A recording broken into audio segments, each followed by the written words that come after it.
La guerre d'Ukraine, comme n'importe quoi, c'est une guerre, évidemment, enfin c'est un phénomène qui demande une approche de long terme.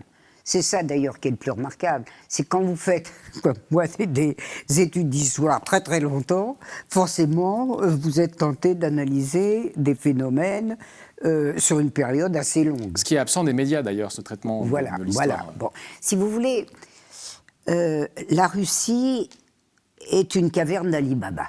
C'est clair, ça, tout le monde est d'accord là-dessus. Hein. Avec des matières premières. Voilà, avec une richesse en matières premières gigantesque. Bon. Et par conséquent, un État faible. Même à l'époque du tsarisme, plus de 30 000 kilomètres de frontières, terrestres, de frontières à défendre, c'est cauchemardesque. Donc c'est un pays qui a toujours été faible. Même quand il a été impérialiste, il a été un impérialiste très faible. Et donc, la question de la Russie, c'est une question qui a été permanente, pour ce que j'en sais évidemment, à l'époque moderne, avec quelque chose qui se dessine et qui est les coups de boutoir permanents du monde germanique contre la Russie, parce que, voilà, que ce soit l'empire des Habsbourg, puis et les principautés allemandes et puis l'État allemand unifié, tout le monde veut profiter de cette extraordinaire richesse conjuguée à beaucoup de faiblesses. Donc terre à conquérir. Voilà, c'est-à-dire manger l'Ukraine. L'Ukraine et la Russie, c'est un peu les séparer. C'est un petit peu, si on était raisonnable, comme proposer qu'on enlève l'Île-de-France à la France, parce que, voilà, ça conviendrait. Je dirais que c'est encore pire que l'Alsace. C'est vraiment le cœur du royaume de France et l'Ukraine et la Russie, c'est au contraire de ce qui est répété aujourd'hui, une histoire commune. Bon, ça, c'est le premier point. Et il se trouve que dans cette riche Russie, l'Ukraine est quelque chose qui... Il y a eu un remarquable analyste, je dois dire, remarquable, qui l'a constaté. L'Ukraine a fait baver d'envie tous les impérialismes existants depuis les années 1890. Je rappelle que c'est en 1892, avec de Witt, que s'ouvre la Russie tsariste au capital étranger, le libéralisme, le voilà, et que à partir de ce moment-là, tout le monde se goinfre sur la Russie et contrôle toutes ses industries, toutes ses activités, ses banques, etc. Et tout le monde se partage le morceau. Hein. Et dans ce partage de morceaux, puisque ça a commencé évidemment sur les marges, ça n'est pas allé que sur les marges, hein, les Anglais avaient mis la main sur les mines d'or de l'ALENA. Bon, mais les marges étaient les plus importantes, que ce soit les pays baltes, qui, je rappelle, quand même appartenaient à l'Empire, hein, bon, ou l'Ukraine. Et donc, l'Ukraine est la plus riche. Parce que dans le développement des années 1890, les découvertes de minerais, le charbon, le fer de Krivoïrog, etc., c'est vraiment, je l'ai dit tout à l'heure, la caverne d'Ali Baba. La Russie, devenue soviétique, a vu débouler 14 puissances sans déclaration de guerre sur son territoire, ce qui lui a coûté plus que la totalité des morts de la Première Guerre mondiale. Donc ça, c'était en 1918, 17-18. Ça, c'est 18-20. Ouais. Il se trouve que quand les Occidentaux, bon 14, hein, vous imaginez que ça fait du monde, c'est bien simple, sauf la Chine, qui est devenue populaire et qui attire aussi la vindicte de l'Occident, sauf la Chine, vous y retrouvez tous les soutiens actuels de l'Ukraine de Zelensky. Le Japon, les États-Unis, la France, l'Angleterre, bon, une partie des pays baltes, etc. Bon. La Tchécoslovaquie, alliée de la France, etc.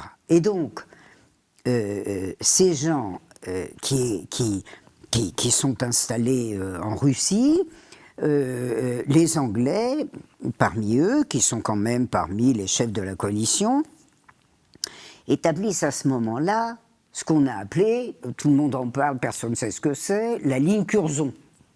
Hein, c'est le secrétaire aux affaires étrangères, Lord Curzon, qui, en 1920, 1919, 1920, pensant encore qu'on va pouvoir se partager la Russie, puisqu'on va écrabouiller les bolcheviks, propose une ligne ethnique.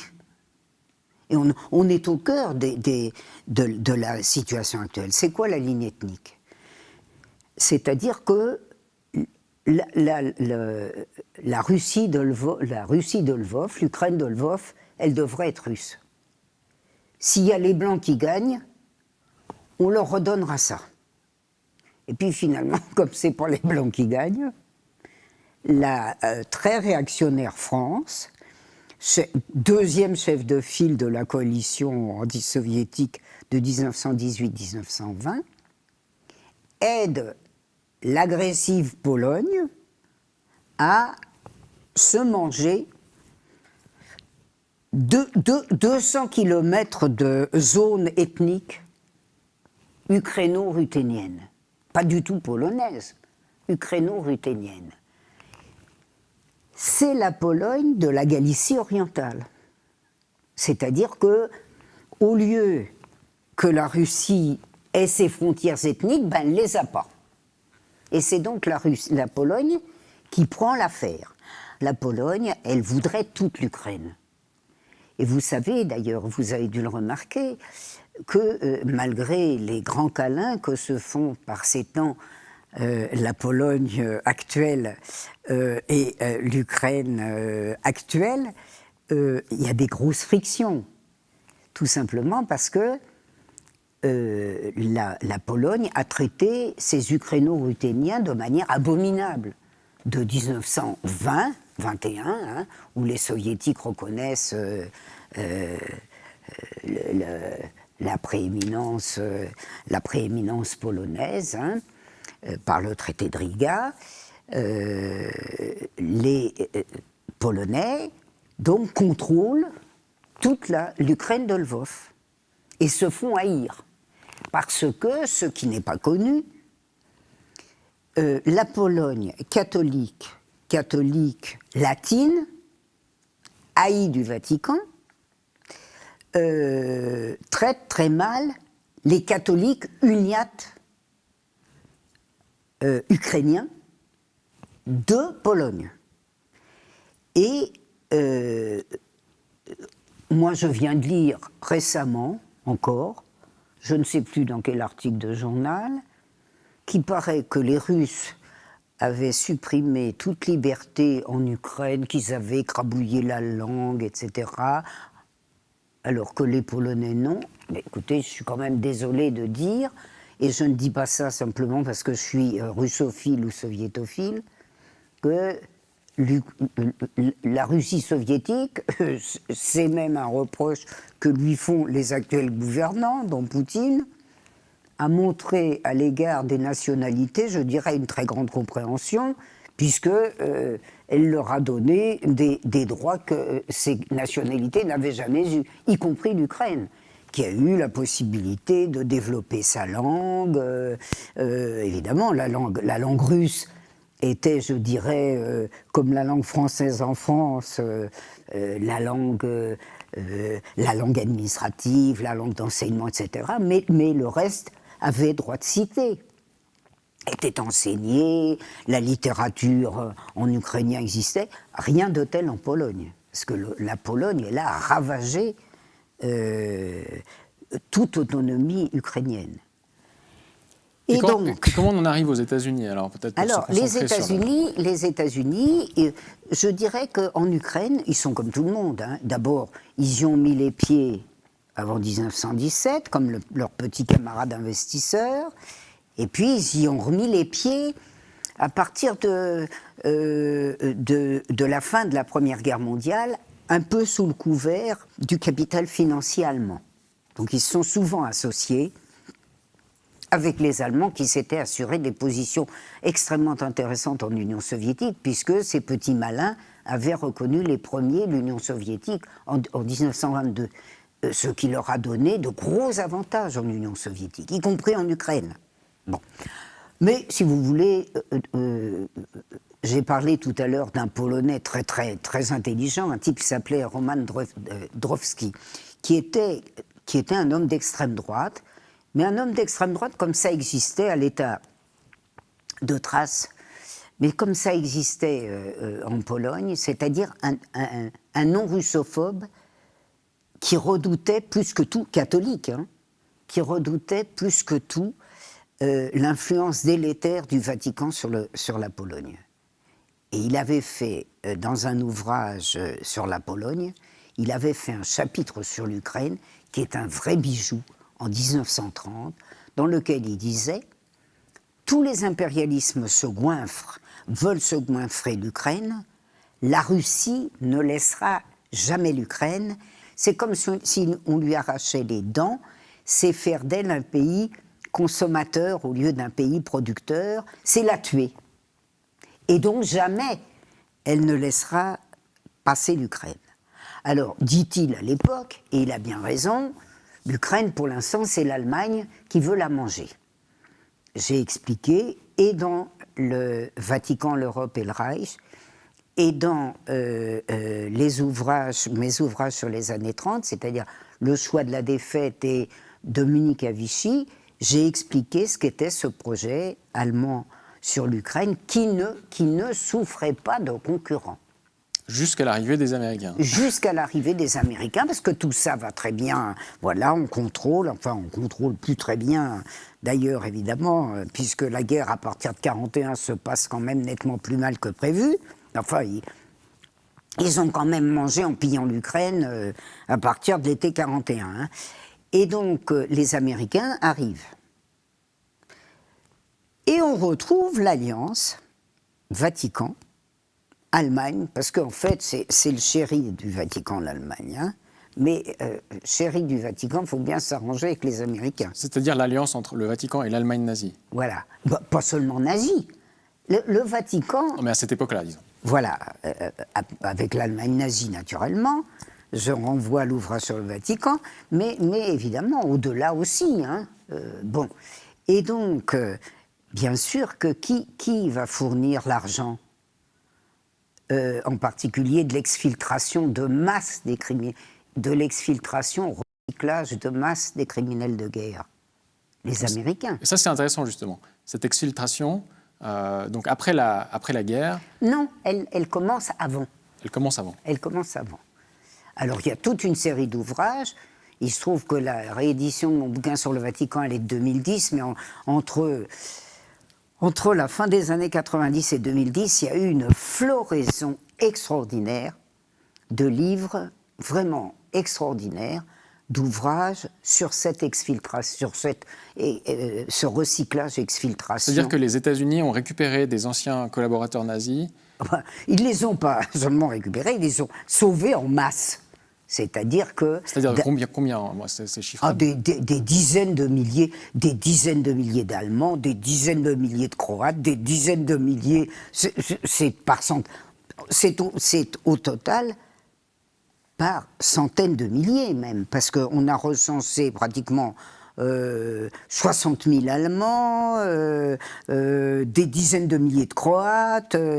Ça en fait beaucoup, hein. Ça fait plus de 250 000 personnes. Et donc, ils leur donnaient un visa pour les États-Unis où ils étaient... Alors, il y a eu diverses choses. Vous savez bien que ça, c'est connu, je dirais, pas seulement dans les relations avec le Vatican.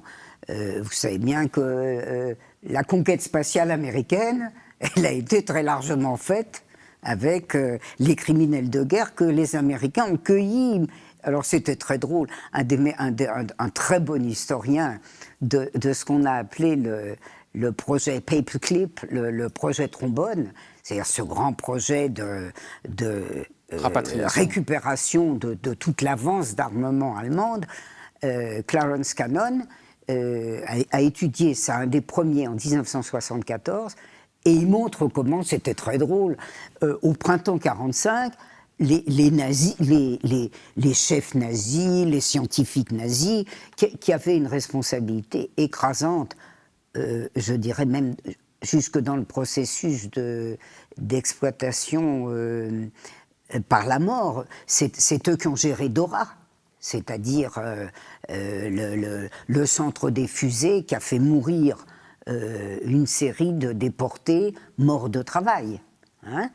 Eh bien, les Américains se pointaient et les autres, les Allemands, leur ouvraient les bras en leur disant que ça y est, on faisait ami-ami, on partait ensemble. Il y a des Américains quand même que ça avait un petit peu choqué. Vous voyez, vous imaginez accueillis en avril 1945, parce qu'ils arrivent en Allemagne à partir de février, voilà, par des gens qui disent très bien, on se retourne. Entre parenthèses, d'ailleurs, le retournement, je l'ai montré dans des travaux, le retournement ne datait pas de 1944, puisqu'on préparait, le retournement des fronts à partir de 1942-1943 quand même. Hein. Donc, on fait l'exfiltration recyclage, c'est pas seulement une exfiltration, c'est un recyclage. Et alors, dans le recyclage, bien entendu, il y a des gens qui s'étaient occupés de l'Ukraine, puisque l'Ukraine était une des régions occupées, puis la plus riche des régions occupées, hein, jusqu'à sa libération totale, parce que la libération totale de l'Ukraine, c'est le Lvov en juillet 1944. Alors l'exfiltration, elle passe aussi par l'Ukraine, et les Américains s'installent en Ukraine grâce aux Allemands. Pourquoi ? Parce que, par exemple, ils récupèrent en mai 1945 Gehlen, le général de la Wehrmacht, nazi. Alors là, vous me direz, quand il n'était pas nazi, c'était pareil. Mais bon, lui était quand même nazi, membre du NSDAP, etc. Et donc, ils récupèrent Gehlen, et qu'est-ce qu'ils font de Gehlen ? Qui s'était occupé de l'Ukraine, qui avait été responsable des interrogatoires, c'est-à-dire, en gros, dont les services avaient interrogé, on imagine comment on interrogeait les prisonniers de guerre qui n'avaient pas tué. Ça fait à peu près 3 millions, hein, puisqu'ils en avaient tué au moins autant, en les faisant notamment mourir de faim. Et donc, ils utilisaient... il avait des renseignements sur l'Union soviétique, des caisses, hein, des valises. Et donc, il les mène très gentiment à la valise qu'il a déposée en Bavière, et il le recrute tout de suite.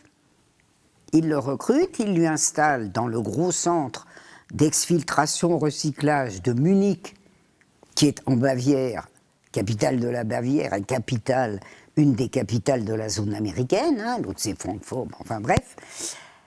Et puis là, qu'est-ce qu'il fait ? Eh bien, il est sollicité pour s'occuper de l'Ukraine.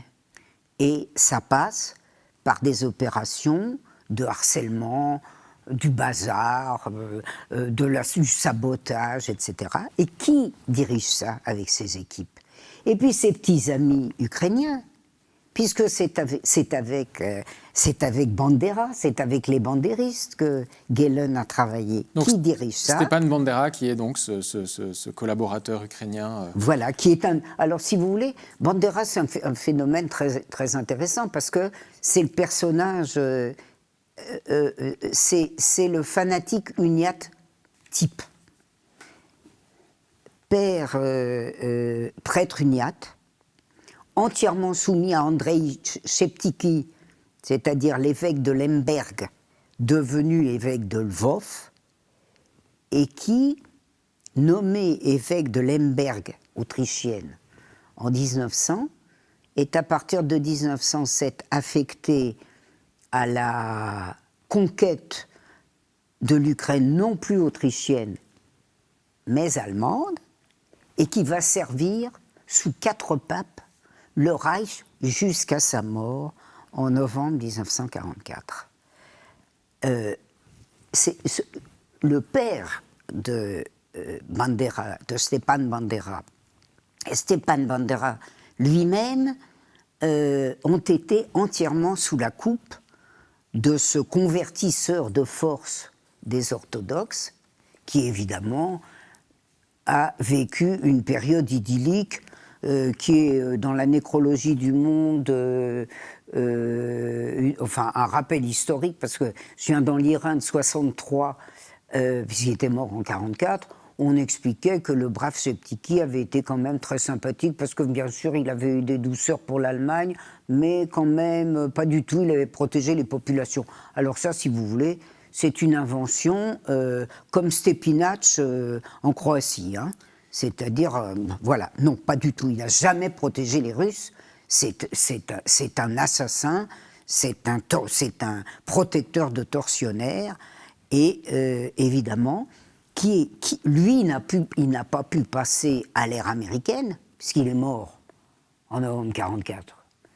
Mais c'est son successeur, Butchko, qui a assuré ça, qui était son évêque auxiliaire depuis 1929, et qui a assuré ça désormais avec l'argent américain, mais toujours l'aide allemande.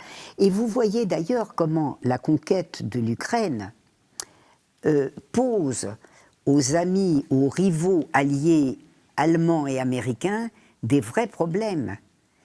Parce que les Américains ont pris goût à l'affaire et depuis 1944 sont passés à une affirmation de plus en plus franche et résolue que l'Ukraine, c'est pas un petit bout un bout pour eux et puis un bout pour les autres, c'est l'Ukraine pour nous. Voilà, et par conséquent, on peut bien penser que dans la conjoncture actuelle, c'est un peu délicat.